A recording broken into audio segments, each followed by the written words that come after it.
Әке үйреткен сабақ. Баяғыда Қожанасыр атамыз қарап отырғанша, нанға майды жағып жей отырайық деген екен.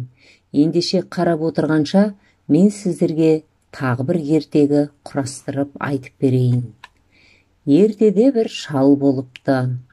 Ол шалдың бір ұлы болыпты. Ұлы арам тамақ, еңбекте құлықсыз, ерке, жатып шер болып өсіпті. Шал өзі бір шама ауқатты адам болса да, осы ұлға еңбек етуді қалай үйретсем екен деп ойлап, ақыры ертіп алып, ел аралатып, әр түрлі кәсіп иелерімен таныстырып, өзіңе ұнаған кәсіпті атасаң, мен сол кәсіпті меңгертетін оқуды оқытамын депті. Ел аралап жүргенде, ұлы әр түрлі сылтау айтып, еш кәсіпті жақтырмапты. Жүре ақыры үсті басы кірлеп, қарны аша бастапты. Ол, әке, үйге қайтайықшы деп жалыныпты. Шал да ұлының айтқанына келісіп, екеуі алыста қалған үйіне қарай беттеп келе жатса, алдарынан ылғи семіз бір табын өгіз кездесіпті.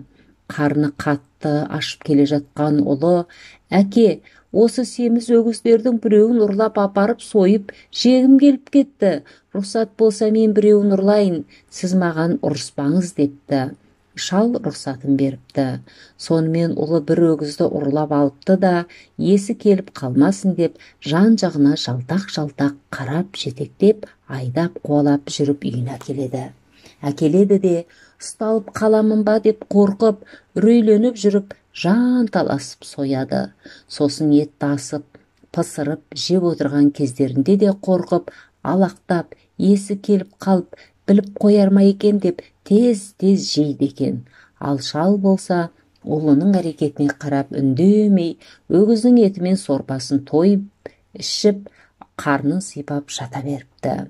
Сонымен сиырдың етін екеуі бір ай мерзімде жеп бітірген кезде, шал дүмдей болып семіріпті де, ұлы қу жаны қалып арықтапты. Шал ұлын шақырып алып, сиырдың етін екеуміз бірдей жедік, сен неге арықсың, ал мен неге семірдім деп сұрапты. Ұлы үндемепті. Сонда шал, өгізді ұрлаған сәттен бастап сен біреулер көріп қояма, ұсталып қалам ба деп, жаның мұрның ұшына келіп қорқып жүрдің.